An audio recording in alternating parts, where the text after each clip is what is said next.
Olá, eu sou a professora Regina e hoje nós estamos aqui para uma aula do 8º ano. E na aula de hoje nós vamos falar um pouquinho sobre pop art e a leitura de imagens. Vamos entender então um pouquinho o que é a pop art.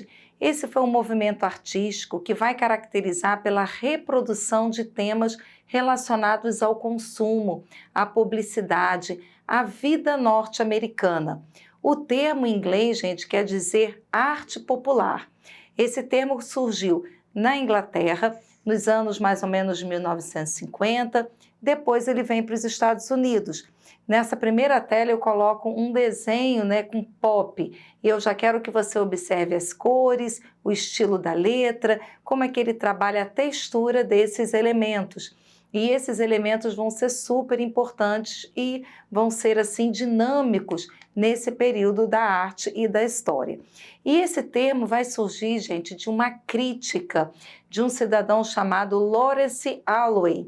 Ele fazia parte de um grupo de artistas, o nome desse grupo é o Grupo Independente, e ele então vai batizar esse tipo de arte como arte popular, arte pop. Lá nos Estados Unidos, começando na Inglaterra, depois vem para os Estados Unidos, em Nova York, então ele tem esse boom. E essa arte, gente, ela não deve ser considerada uma arte de cultura popular, mas uma arte que está associada à cultura popular. Então, a cultura de massa, a cultura de produção. Nós vamos lembrar, gente, que a pop art está depois da Segunda Guerra, então ela na segunda metade do século XX. Então eu tenho um avanço da tecnologia, o avanço da indústria, produtos sendo colocados no mercado, e esse consumo das pessoas, a propaganda desses produtos, isso tudo vai mexer com a cabeça do artista. E o artista, então, vai trabalhar uma arte que vai justamente mostrar esse consumismo. É quase que uma crítica a essa maneira, principalmente norte-americana, de viver, de consumir, de ser um consumo rápido. As coisas surgem, você consome aquilo e daqui a pouco você já quer outra, porque a indústria está colocando no mercado produtos eletroeletrônicos, os utensílios domésticos, as fábricas de tecidos, de roupa pronta.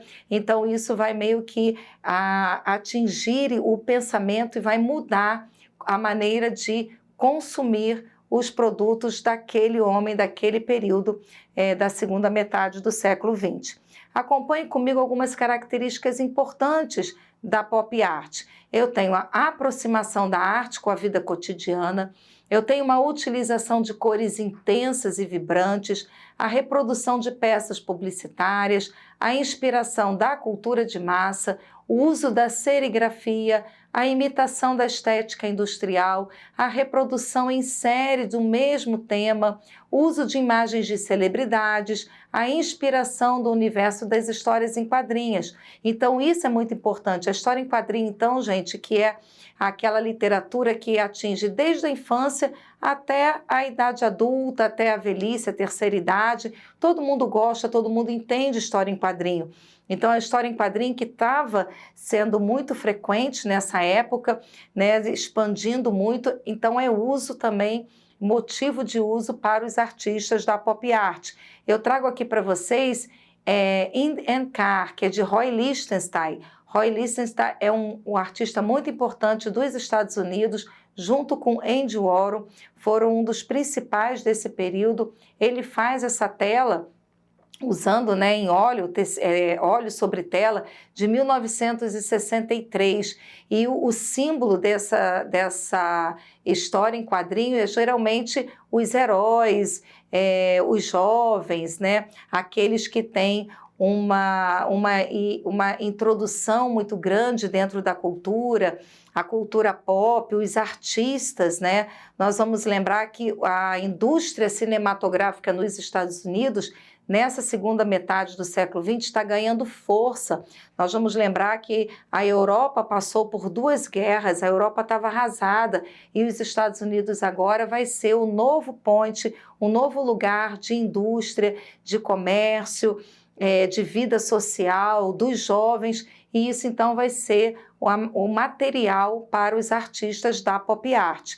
Junto com Lichtenstein, eu tenho Andy Warhol, que vai trabalhar pessoas ilustres do cinema, como a Marilyn, o Michael Jackson, Elvis Presley, e ele vai trabalhar justamente esses famosos, e o objetivo deles é promover, gente, como é que eles são imparciais, são vazios, é a produção em série, vários iguais. E isso vai surgir por conta da indústria cultural. A indústria faz isso, coloca várias roupas iguais, coloca várias almofadas iguais no mercado e a pessoa acaba consumindo aquilo, às vezes sem ter a necessidade do consumo. Observe aqui, gente, nessa tela que eu trago para vocês a representação de Andy Warhol no retrato da Marilyn.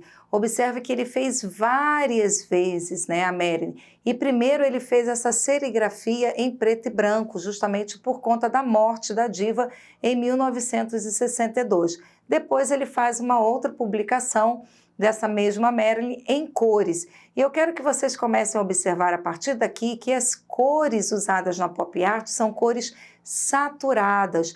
Geralmente eles usam as 3 cores primárias. Eu tenho o magenta, eu tenho o azul, eu tenho o amarelo. Essas cores são super importantes e bem utilizadas na pop art.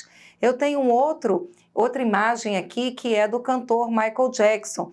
Ele teve o seu retrato encomendado e o Andy Warhol fez isso em 1984 por conta do sucesso de venda do álbum Thriller. Então, eu observe aqui como é que ele faz o desenho do artista e as cores que ele usa.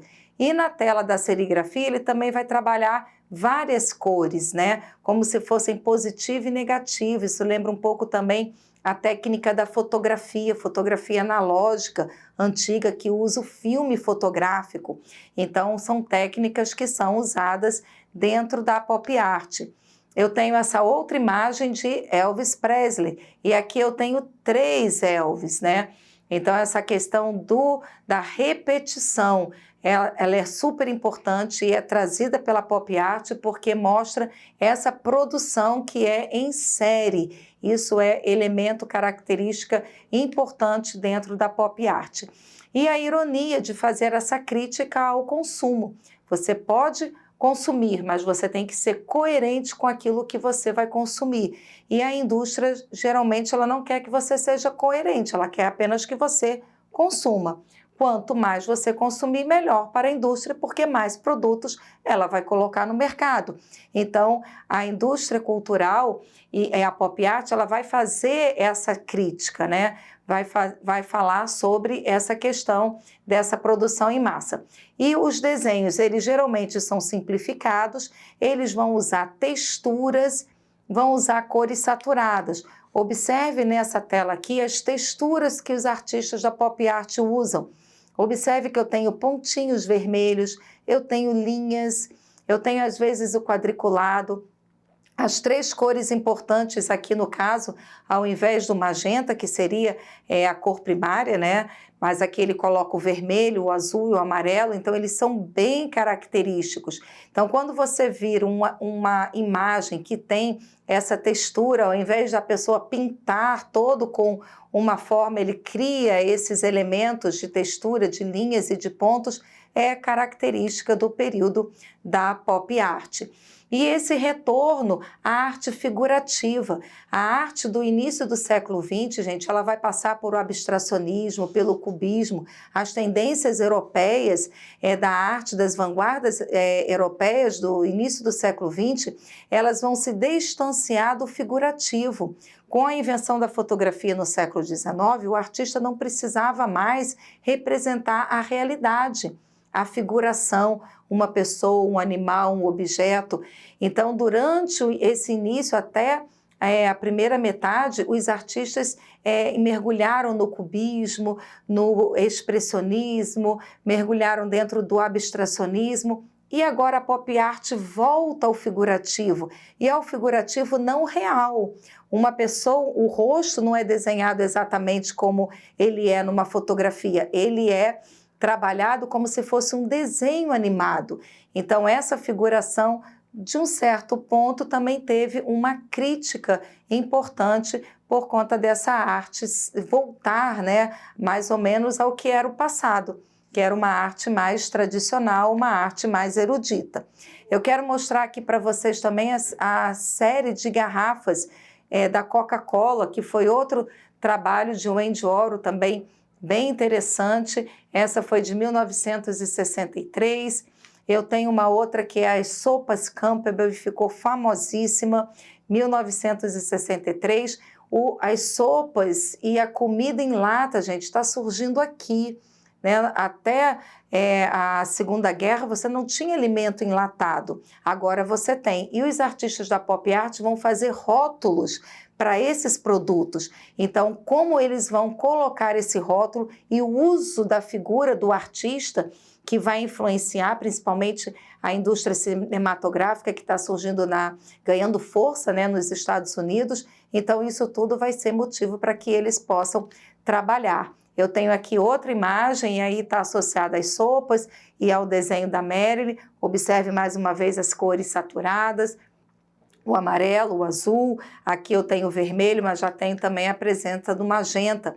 Eu trago outra tela também para você observar as texturas da pop art, as linhas, o tipo de letra, o tipo de cabelo que eles representam. Isso é bem característico, né, da pop art. As onomatopeias que são usadas nas histórias em quadrinhos também voltam para as figuras da pop art. E eu tenho a pop art no Brasil, só que no Brasil ela chega em 1960, e nós sabemos que em 64 nós tivemos no Brasil o golpe militar. Então a pop art brasileira ela não vai ter tantas cores alegres, sutis, leves como tinha nos Estados Unidos. Ela vai ser carregada mais com um objetivo social, quase que um apelo, uma revolta dos artistas. Ele vai falar contra a ditadura, então vai ser quase que uma arte de protesto. Então as cores vão ser trabalhadas mais sóbrias, geralmente em branco e preto, as cores verde e amarelo, que vão representar a questão da nossa bandeira aqui no Brasil. E eu tenho nomes importantes, confira aqui comigo. Eu tenho Antônio Dias, Rubens Gershman e Cláudio Tossi. São 3 artistas importantes da pop art aqui no Brasil. E hoje em dia nós temos Romero Brito, que é o artista que trabalha mais ou menos a mesma estética da pop art, com os seus desenhos coloridos, as suas texturas. Se é que Romero Brito não trabalha só as cores saturadas, né, gente? Ele acaba trabalhando todas as outras cores. E eu deixo um desafio para você, para trabalhar uma imagem no estilo da pop art. Pense num produto de consumo, uma bolsa, um sapato, uma roupa. Procure fazer várias iguais e tente mudar as cores, as texturas. Faça um trabalho bem bonito e depois você vai conferir com o seu professor, os seus colegas, como esse trabalho vai ser valorizado. Por hoje nós ficamos aqui. Essas e outras atividades você vai encontrar no portal Eduque. Até a próxima e muito obrigada!